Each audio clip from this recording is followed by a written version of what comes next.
Hey, good morning, everyone. Welcome to the Cornerstone Live Tuesday morning. Love Tuesday mornings. And sitting here looking at the top 25. Congratulations to all of you guys and gals.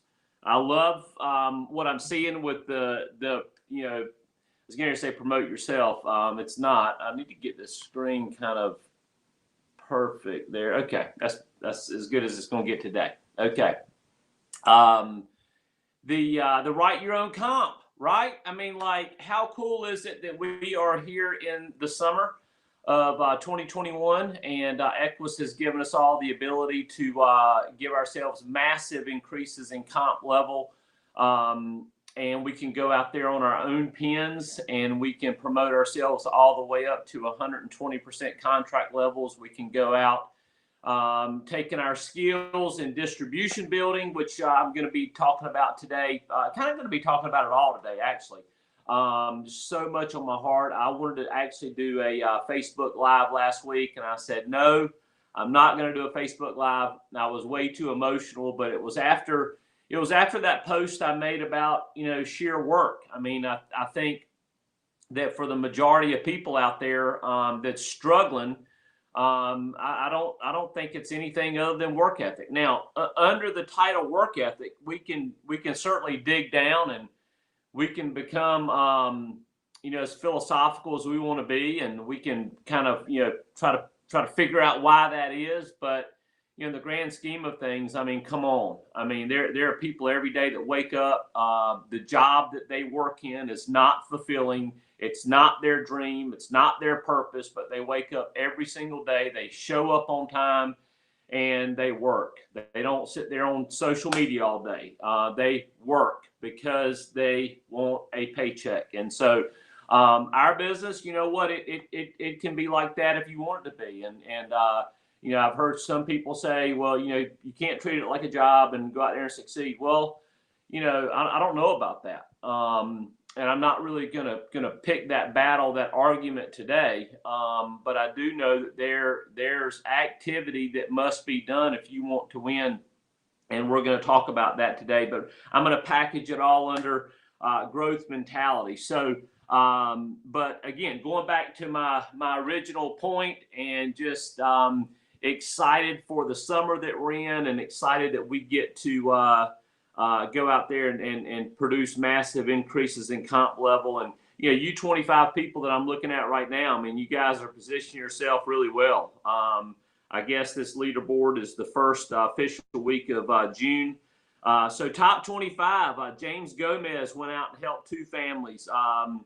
And I'm going to read, if you guys don't mind, I'm just going to read uncapped totals. But James Gomez, 4,128. Abe Woodard, four families help, 4,337. Carolyn Bowman, two families help for 4,892. Deborah Kling, four families. I'm sorry, did I say Carolyn Bowman, four families? Okay, Carolyn Bowman, two families. Deborah Kling, four families, 4,899. Todd Carter, TC, four families, 4,910. Jim Webb, one family, 7,299, uncapped production. Way to go, Jim. Danny Farbrio, sales manager, one family, for uncapped, 115,100, 5,000 capped. Veronica Davis, three families, 14,856. Uncapped production there. Kyle Van Loo, sales manager, seven families help for 5,198. On a mortgage protection basis, Kyle, that's a pretty solid week, man. I always strive for 5 to 7, 8 families helped, and around that $5,000, $6,000, $7,000 mark, man. And I love seeing the balance there between numbers of people helped and what I think is pretty average mortgage production per app. Ollie Collins, executive manager, went out and helped three families for 5,474. Doug Wright, seven families for 6,327. Guys, I mean, have you guys seen Doug Wright just simply go from like Doug Wright, like that, and to now Doug Wright? I mean, Doug Wright has certainly become an incredible producer in our organization, and he is absolutely phenomenal. Just love seeing your ascension there, Doug. And man, way to kick butt week after week after week. Todd Pickering, we missed Todd last week. Sales manager, went out and helped 2 families for $8,996. Coming in number 12, Jeffrey. Let me tell you a story about a man named Jednat. 3 families helped for $6,573. D. Carter, 4 families helped for uncapped $87,126. So there's an annuity in there, I think, but capped $6,647. Either way, that's a solid week, Miss Dee. Congrats to you. Number 10, Andrew Pappas, senior sales manager, 6 families help. Look at this ratio. 6 families help for $6,925. Solid week, AP. Lisa Kurtz, 4 families help, $7,152. Hey guys, are y'all hearing the names that when we have our big team dial session, you're hearing the same names that we display? We put on display these people absolutely making live dials in front of you. I mean, it's just incredible. I didn't want that to be lost on anybody. But I mean, these are, listen to these top producers week in and week out. So way to go, Lisa Kurtz.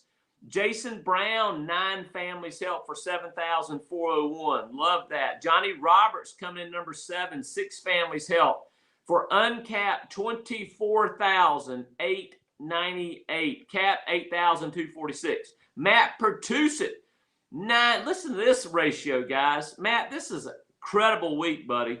9 families help for $9,275. Man, it doesn't get much better than that, man.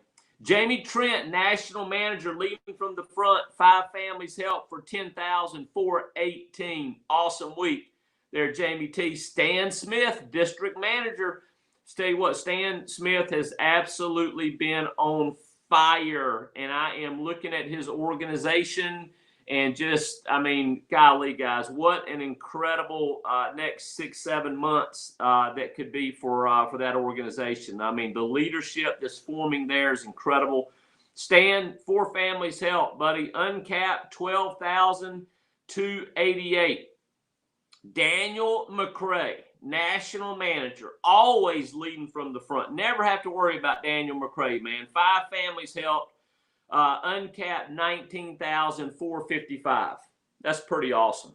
Claudia Matthew, leading from the front. You guys listened to her a few weeks ago talk about just, I mean, how she goes out and does it. I mean, guys, 13 families. Listen to this ratio. 13 families help. 13 families help. 14,667. in annualized premium. What an incredible week. You know, for a lot of people, that would be a pretty respectable month. Okay, 13 families help for 14,600. That would be a pretty respectable month. Okay, but not for Claudia. That was last week. Craig Slate, 3 families helped for 17,099.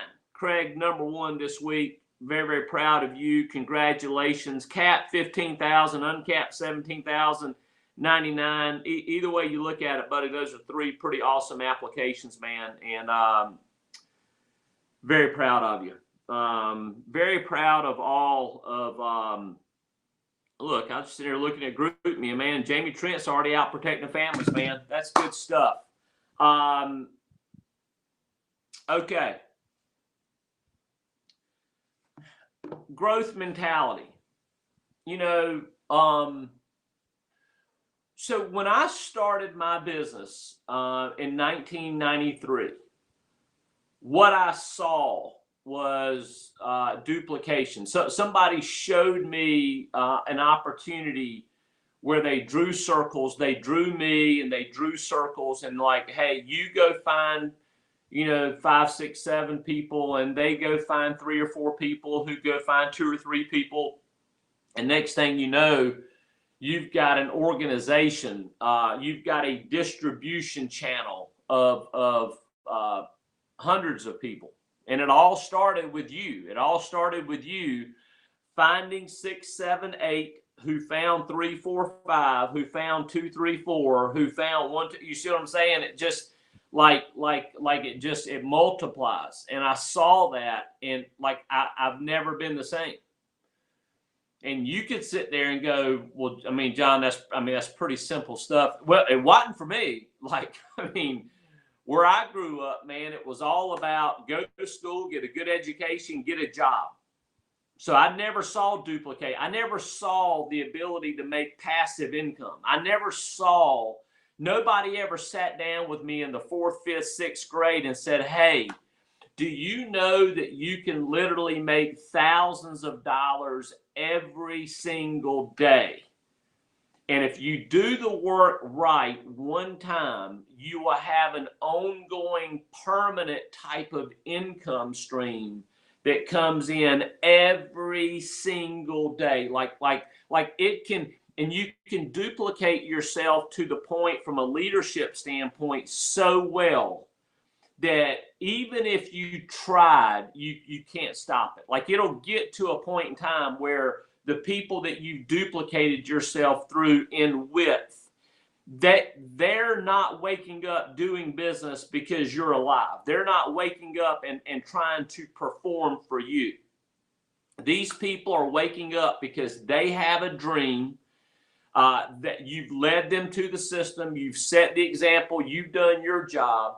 But it really doesn't matter what you do now. These people, they're in their zone. They're in their purpose, their sweet spot, however you want to define it. And these people are rolling on. If something had, when the guy said one time, what happened when Ray Kroc passed away? Did all the McDonald's shut down? No, none of them shut down.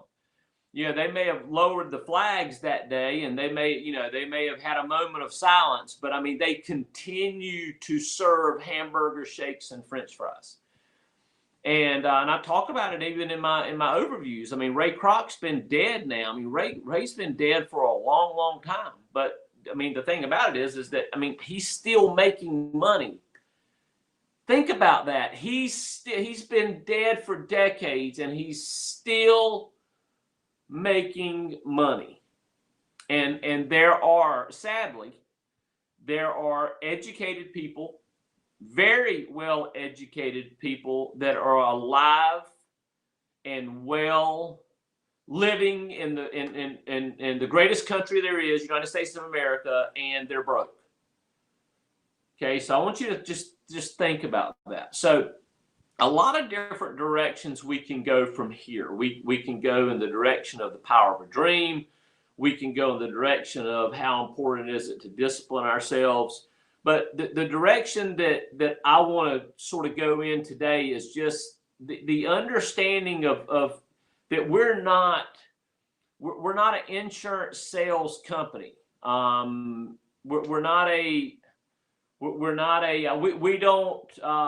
didn't start my dream because I wanted to sell insurance, and I don't go out and interview, qualify, and select people to sell insurance. Okay. What I do is starting with me, what I saw the opportunity to own and operate my own business. That was number one. Now, the passive income part of it, that was just like icing on the cake. But number one, first and foremost, I had already figured out at 25 years of age that I was not a good employee. I'm not going to be what you're looking for. If you're looking to hire an employee, somebody that's going to wake up every day and be happy going in and working for your dream while you're paying me that much of what you're making, I'm not your guy. Okay. I'm going to take this job just because I need money. And after 5 o'clock, I'm going to go build my business, but I'm going to come in and I'm going to give you, I don't even know if I can say this with a straight face, but I'm probably going to give you 3 to 4 good hours out of 8, but I need you to pay me for 8. Okay. And I'm not going to clock out at 4:58. I'm going to clock out at 5:01. Okay. But then I'm going to go build my business because I want out of here. I want to be free. I want to wake up. No matter how hard I have to work in my own business, I want to wake up, I want to look in the mirror, and I want to see the boss. I don't want anybody asking, where are you? Like you really want to know the answer? None of your dang business. But see, but when somebody pays you, they get to ask things like, where are you? Like, what are you doing? Like micromanaging you. It just makes the hair on the back of my neck stand up even thinking about that. Okay. So number one, I saw the opportunity to own my own business. Number two, when I share the opportunity with people, I don't share the opportunity of selling insurance. I sell the opportunity of owning and operating your own business. Selling insurance just happens to be what we do. It just happens to be the activity. But if you haven't figured out, I'm not married to the activity. I'm not like I don't have to be in love with that. What I have to be in love with is the results. Okay, the results of going out there and making 5, 6, 7,000 a week, playing golf on Fridays, just kind of doing life at my pace, as long as I get my work done, as long as I get my sits in, if I'm in the S quadrant. Okay. But so I show the opportunity. I look for people that want to own and operate their own business. Now, first and foremost, what I look for are people that are kind of like me at 25. And that is, I want to find people that when they see the opportunity to create passive income, it's hard to sleep at night, like forevermore. It's hard to sleep at night. And what they'll become is they'll become a distribution builder, because it's not that recruiting is an activity that they've always wanted to do. As a matter of fact, a lot of good ones tend to be like me, which are introverts, which is the thought of talking to people is terrifying. But you overcome that, and actually what was your biggest weakness actually becomes your biggest strength. It's funny nowadays, and I don't say this for self-edification, but it's funny nowadays just to get the compliments that people give me for, number one, the posts that I make, which is my thoughts written down through typing on my phone. People compliment me for speaking from stage. People compliment me for my willingness to start a conversation with a waiter or waitress, or go up to somebody at a gas station and start a conversation. People compliment me for those things, but all of those things were, not only were they weaknesses, like they were incredible weaknesses.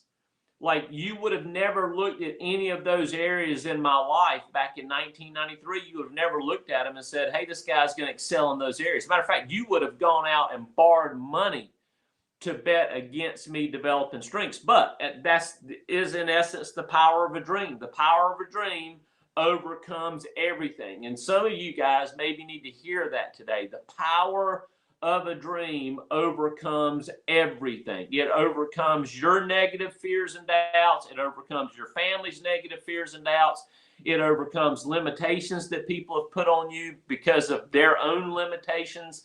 It overcomes everything. Okay. So that I can get into this message and tie a bow on it and wrap it up. Okay.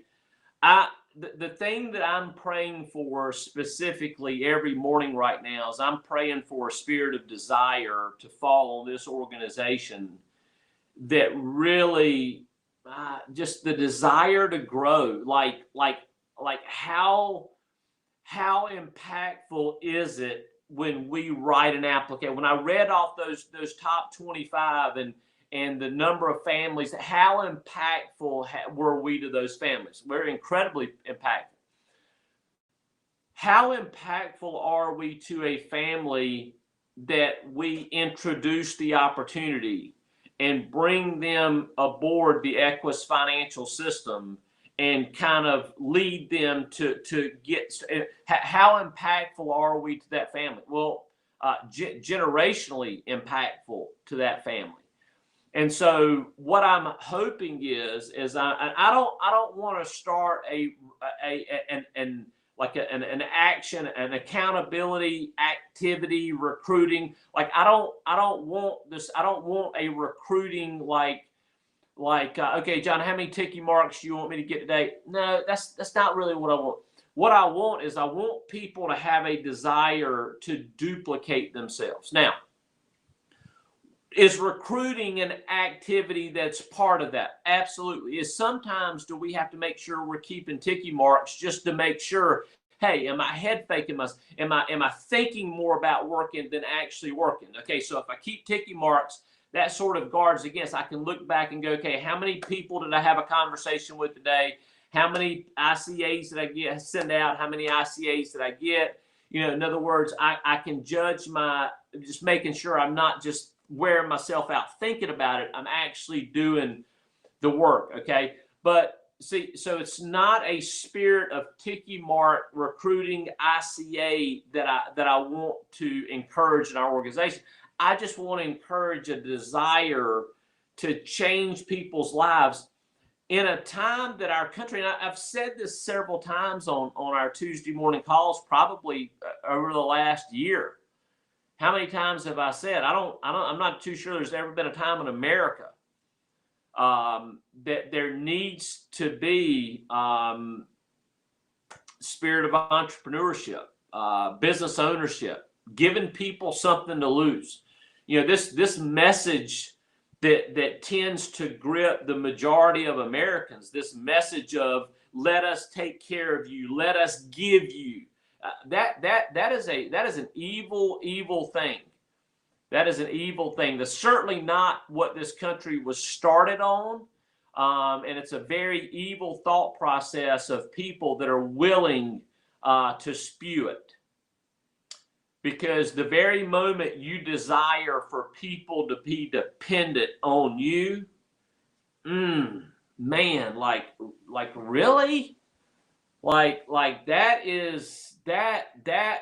If there's ever the root of evil, like point something out that's any more evil than that. Okay, I want you to be dependent on me. No, actually, I want you to be independent. I don't want you to depend on me at all. Okay, let me go live my own. I want to hire you. I certainly want to be attractive to you. And by the way, I did say, okay, so let me just pause. So if I don't, I'll forget it. But 3 things that attract people to you. Okay, if you go out there, you want to duplicate yourself. There's 3 things that attract people to you. Okay, encourage, respect, and edify people. Encourage, be an encourager, respect people. Okay, and edify people. Speak good about them. Don't speak bad about them. Speak good about them. 3 things that attract people. Okay, 3 different things: excitement, conviction, and expectation. Excitement, be excited. Okay, conviction, be convicted. Okay, but go deeper than excitement into conviction, taking ownership. Okay, I made a post about that this morning. 100% responsibility for where you are. It's nobody's fault. Okay, it could be somebody's fault, but I'm not blaming it because I'm taking 100% responsibility. Therefore, I'm taking 100% ownership of where I'm going.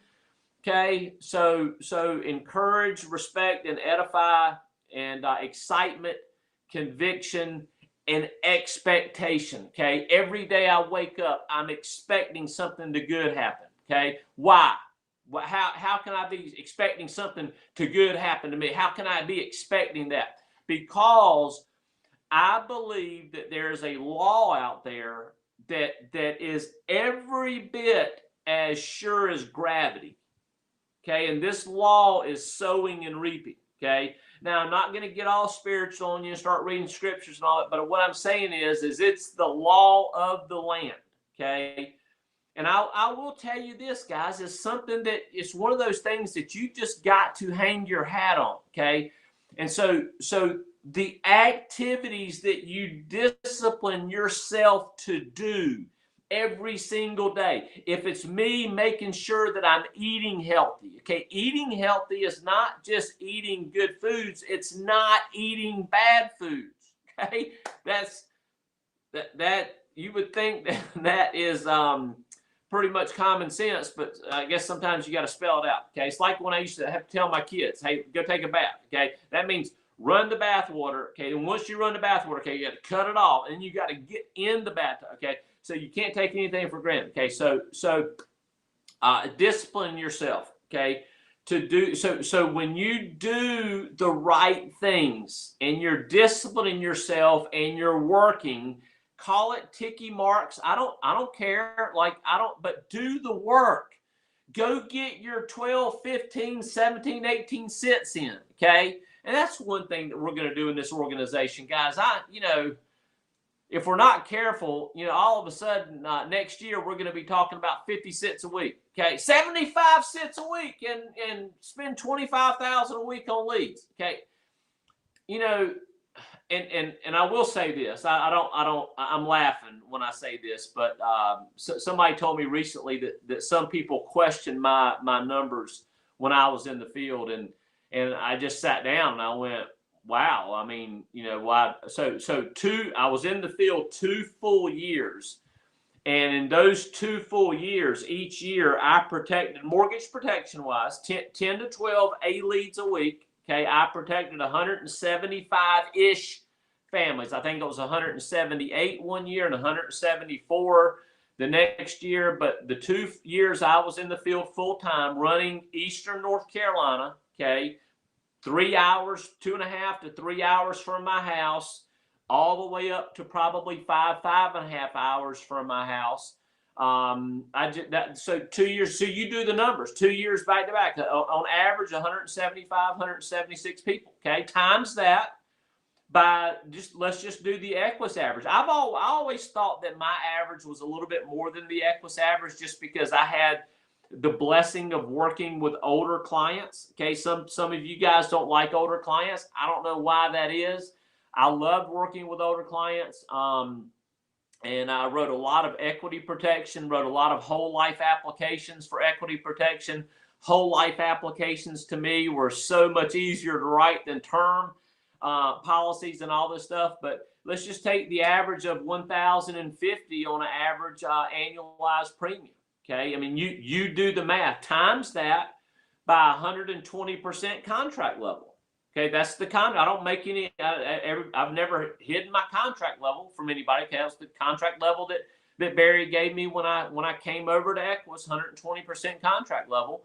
And you could take 15% off of that, because I think basically my average was about an 85 to 87, 88% placement persistency ratio. So, guys, I mean, you do the numbers, and what you're going to come up with is that I made income wise, I made about 200,000 a year for going out and doing my work. Now, I'd like to tell you that I did my work on Monday, Tuesday, and Wednesday, and that was no. I went out there and I tried to do all of my work on Monday and Tuesday. It never worked out that way. I always scheduled Wednesday appointments. And then there were always appointments that ended up happening on Thursdays and Fridays. Most of those appointments were the appointments that I did on Monday, Tuesday, and Wednesday, but they just simply weren't one-call closes. I'd like to tell you guys that every single close I had was a one-call close. Guys, I'm just going to tell you this. I had a lot of 2 and 3 and 4 call closes. Okay, I would take it away from my clients versus shut. I never wanted to leave an appointment feeling like I sold it. I overcame their objections, and I sold I never wanted to feel that way. And I was willing to go, just because I worked in the same area, albeit was several hours away from my home. I worked in the same area. And so as I got new leads in, I worked 10 to 12 A leads a week. My sit ratio on those A leads, immediate sit ratio, was about 85 to 90%, because I was working direct mail mortgage protection leads, direct mail and IVR mortgage protection leads, and my sit ratio was about 85%. Okay. Now, my claim to fame is that based on the amount of money that I spent on my leads, okay, and you guys know how tight I am, I would go retire every single lead. You can tell me no, but you're not going to tell me no over the telephone. You can tell me no over the telephone, and I'm going to hang up. I'm going to say, hey, nice talking to you, no problem. But I will door knock you and give you the opportunity to tell me no one more time, because you have to tell me no to my eyeballs. I want you to see me. I want you to see the quality person standing in front of you, because I know over the phone that you're skeptical about anything over the phone. I know that, and I would be too. But now I'm standing in front of you. I've got the form that you filled out right here, and I'm the field underwriter assigned to that request, okay? And so what I'm doing is I'm giving fate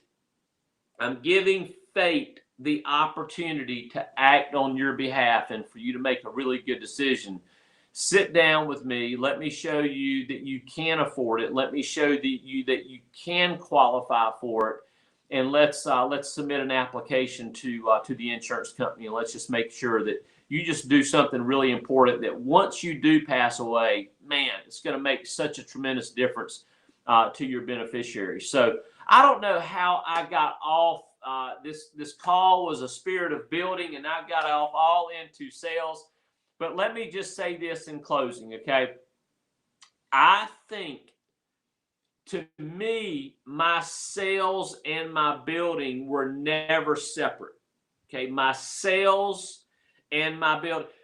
Guys, what I did 24/7, I was building distribution. Some of that distribution was my own pen pressing down on an application, or later in my career, the e-apps, okay? But I was, every home I went in, there was a possibility of a hire. One of the things Barry Clarkson said, and I'll never forget, it was on a Friday call. Those of you guys that remember his Friday calls early in Equus's career, Barry said, perhaps the best recruiting strategy there is running 15 mortgage protection appointments a week. Barry said that. Perhaps the best recruiting strategy there is to go run 15 mortgage protection appointments a week. What did he mean by that? Well, if you look at the 6-point profile, one of the things of a 6-point profile is be a homeowner, okay? And the thing about it is mortgage protection gets you up front and close with homeowners. I'm just saying that every single home I went into, okay, yes, I was intent on helping them, satisfying their requests, helping them write the application. But guys, I'm always 24/7. I'm always looking for my next duplicators. I'm always looking for my next regional manager. 24/7. I don't care if I'm going to a restaurant. I don't care if I'm getting gas. I don't care if it's the cashier at the convenience store that I'm buying a Quest bar. I don't care. I'm always checking interest. I'm always looking for I'm always looking for the diamond in the rough, and I'm always checking interest. I was just talking to a guy the other day that's joining our organization, and he was telling me how he got involved in the insurance industry, and I think he was at a gas station, and some guy pulled up in a sports car, like a really expensive sports car, and just said, hey, it's one of those, hey kid, if you want an opportunity, let me know. And next thing you know, man, they hooked up, and the guy got him in the insurance industry. So guys, I'm always looking for my next superstar. I'm always looking for my next duplicator, okay? And I could be out selling 7 days a week and still be growing, because if I'm out selling, I'm a distribution builder that's out selling. That's probably the most powerful place I can be. Here's my point. Wherever I go, I grow. Wherever I go, I'm opportunity. I am opportunity. And I'm looking for people that are prepared to meet me. I also know that, and I was talking about the law of the land a while ago. I was talking about, I kind of got sidetracked, but I'm talking about the law of the land. I was talking about it's just as sure a law as gravity is, and that is sowing and reaping, okay? So that's a law. Here's another law, okay? The challenges that you might be going through right now, they're not prohibiting you from succeeding. Guys, when the very moment you take and you change your mindset, those of you guys that have challenges right now, okay, here's a law, and the law is just as sure as gravity, and it's just as sure as sowing and reaping. And here's that law: if you are dealing with a challenge, there is a seed. There is a seed of an equivalent benefit to your good if you look for it. Challenge is, most people go into a challenge, a problem, and they go, man, this sucks. They get all negative, their mindset, and everything spirals. Everything spirals down. Why? Because of thought. But when you encounter that negative, you encounter that challenge, and you go, wait a minute. John said that there's a law, and there cannot be a challenge that I'm facing without there being a seed of an equivalent or greater benefit. There can't be. It's impossible. A challenge can't come to you without the seed of an equivalent or greater benefit. It can't do it. So now, those of you guys that are experiencing some challenges, you'll realize that quite possibly the reason those challenges are here is to give you the opportunity to grow. You just have to look for the seed of the greater or equivalent benefit. Guys, we are a growing organization. Okay, our organization. Let me speak these words over our organization in closing. Our organization is a growing organization. Okay, we are growing people who grow people. Okay, we are growing people who grow people. We are a growing organization. We are looking for people who are looking for an opportunity. We are looking for people looking to better their lives. We're looking for people that don't want to be average. We're looking for people that want to look in the mirror and see the boss. We're looking for people that want to put on the Equus blue jersey and know what that stands for in our industry. And it's a very, very special thing. We're looking for people that might be wearing a different color jersey right now that are out there saying, I want to wear Equus blue because I love what Equus stands for.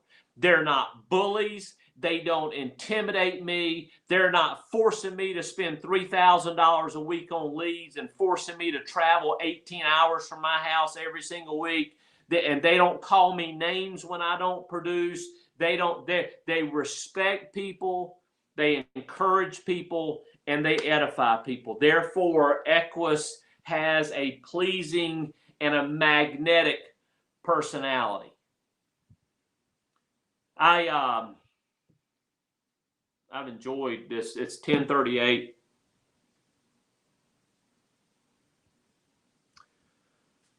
Just reading some text, just making sure I hadn't made a mistake, hadn't offended anybody. The time on Tuesdays always seems to go too fast, no matter if we have a guest on or no matter if I'm sharing. And I just want to let you guys know I love you. I want to let you know that I'm very, very, very proud of you, very proud of what this organization's doing. I think that you guys have hit a maturity level in your day-to-day activities. I think you've hit a maturity level in your day-to-day disciplines that's really showing. And I think we've got a lot of new people that are up-and-comers. You know, last week I sent text messages yesterday to a bunch of new producers. By the way, that's one of the things that we got to fix. I do want to start just continue to recognize our brand new producers, and we'll create like a little leaderboard, not so much a leaderboard for them, but we'll create a thing just like Equus does on their Monday calls, and we'll announce their names, and because it's a big deal for them writing their first applications with the Cornerstone Group. Want to give a shout out to all of our regional managers out there. You guys leading from the front, you regional managers, you district managers and sales managers. So many of you guys prior to June 1st, you let me know what your intentions were on leading from the front. And I tell you what, you're doing it. I'm absolutely loving what you're doing. Very, very proud of you. So with that, guys, go out there, make it a great week. Hope today helped. Any questions, as always, feel free to text me. God bless.